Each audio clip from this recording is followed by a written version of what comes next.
My name is Toshio, 17 years old and 11th grade. I've always had a petite frame, and since I was never good at fitting in, I'm in the stay-at-home club. I usually spend time reading romance novels alone in the classroom. What I consider fun is taking the long route after school to the bookstore. I favor a place that's almost 30 minutes by foot from the nearest station, and even though it's a really small store, it's a hole-in-the-wall spot with a great selection of manga and romance novels. I think I'll go today, too.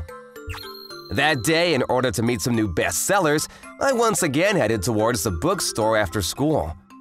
First, I went to look at new releases, and as I was pursuing the stacks… What? Why can't I buy it? At the register was a young girl around elementary school age who was arguing with the man behind the register. Like I said, I've tried to explain this to you many times. This isn't enough money to buy this. Not enough? How many more yen? It's 400 yen. But I don't have such a large amount of money. That's all I have. That's all of my allowance. I had my back turned for a while, but the more I heard the little girl being upset, I couldn't just continue to be a bystander to her tears. Is something the matter? Sorry for the disturbance. This girl is just… I came here to buy a book, but this man says it's not enough money. On the countertop, there is a picture book and a pile of coins, mostly in tens.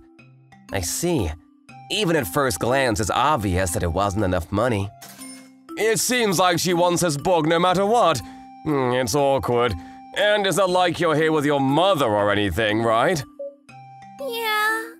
My sister had promised me that she would come with me after school, but it's just me. Because, you see, I've been so excited about it, and I couldn't wait to read it. For example, if there was a romance novel that I was excited about for months, and I went to the store on the release date, and even though it was right in front of me, I wasn't able to buy it, I tried to put myself in her shoes. And I was so overwhelmed with empathy that, without saying anything, I placed a 500 yen coin on the counter. This will be enough, right? Yes, that's enough. But sir, are you sure you're okay with it? The pain of not being able to read a book that you really want to read, it almost hurts how much I understand. Brother? Good reading! I felt pride from such a meager act of having helped someone. I left the bookstore in a strange mood. I immediately realized I didn't even get the romance novel I wanted, but it was too embarrassing to go back. I'll just come back tomorrow. And so I hobbled home. So handsome. To think that from this moment, a romance flag had already been lifted and was way beyond my imagination. The next day after school, I went back to the bookstore for revenge on my own book. Today, I'll actually buy it. I got myself pumped and tried to go into the store. When at that moment, I heard a voice from behind me. Excuse me? Me? Yes, of course you. The voice belonged to a figure fitting of being called a beautiful young girl in regular clothes, but maybe around my age, around high school. I don't even have that many friends to begin with and couldn't possibly think of a reason why a girl so cute would be speaking to me, so I was sure that she had the wrong person. Thank you so much for yesterday. Yesterday? I'm sorry, but where exactly? What? Did you forget already? It's me, you know, the girl you helped at the bookstore yesterday. Please, let me repay the favor to you. Says a girl with her chest out. I mean, little girl? The more I think about it, I guess maybe there is some kind of resemblance. And suddenly, this self-proclaimed little girl suddenly took my hands and squeezed them. I can't thank you enough, so please, let me repay the favor to you. To have a beautiful young girl squeeze your hands for a shy guy like me is a surprise that would make my heart jump out of my chest. But on her side, she seemed to have doubts about it, if anything. She looked so happy as she held my hands and kept squeezing them. There was really no need to repay favor for something as small as 500 yen, but she seemed so serious about it. Is there anything you would like for me to do? She said, fully ready to go. No matter how much I told her not to worry about it, Please, let me repay the favor. she kept insisting. She kept repeating, repay the favor, and little by little, she began to look like a crane to me.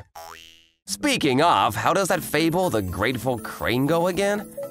A young man saves a crane, and then the crane shows up in human form at his house and asks to stay at his house, and then, I think they get married. Married? Wait a second! I have a feeling the main character might have been an old man. Well, either way, it doesn't really matter. You're shaking a lot. But are you okay? I see. Marriage to repay the favor. I wasn't hoping for I feel like that's way too sudden, but for now, I guess we should start by getting to know each other first. Please come with me. Where are you taking me? To my house. Your house? I was taken to a beautiful girl's house upon my first time meeting her, and I was in the middle of waiting in her room. Okay, listen. I'm going to go get some drinks, but no matter what, please do not open the door. She says as she jogs my memory even more, as if exactly like that old fable. Yes? There was a knock on the door and I instinctively reacted, but the door didn't seem to be opening at all, and eventually there was another knock. Since she had said she was gonna get drinks, I thought that maybe both of her hands were full, and so I betrayed her request to please don't open the door. As I opened it… I knew it! The brother from yesterday is here! Suddenly, the young girl from yesterday jumped into my arms, followed immediately by… I told you not to open it! The self-proclaimed young girl jumped in. Hey, stop that right now! You're making me you're making him uncomfortable, so get away from him now! He's not uncomfortable at all, right, brother? Listen to your sister! I had pretty much figured out the situation already, but just in case, I confirmed it with words. So does that mean you two are sisters? Yep! I see, no wonder the resemblance since they're sisters, and she wanted to repay the favor for helping her younger sister, so she invited me to her house. But even then, there are a lot of mysterious points. Why would she pretend to be her younger sister and complicate things? And so I asked, Well… You see, my sister is unfair! I was the first one to say you were handsome, but then my sister fell in love at first sight and tried to get ahead of… That's enough! love at first sight? Someone like me, a shadow character with an obsession of romance novels, love at first sight, but more than that.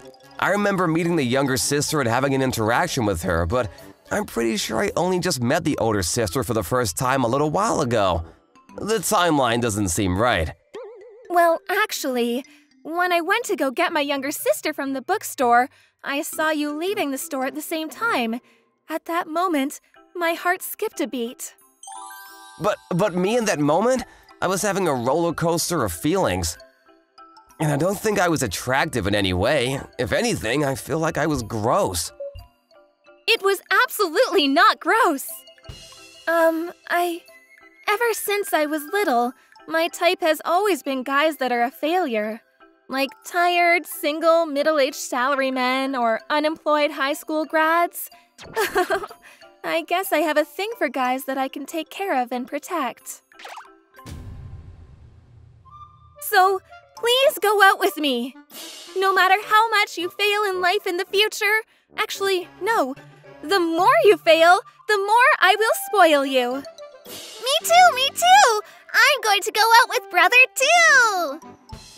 Feeling a sense of popularity for the first time in my life, I was scared by the sister's passion and tried to escape by saying, "Please let me think about it overnight." We won't let you go until you choose one of us! They said as I was completely held captive by them. What did you think of today's episode? Please come back tomorrow for more. Thanks for watching. Bye!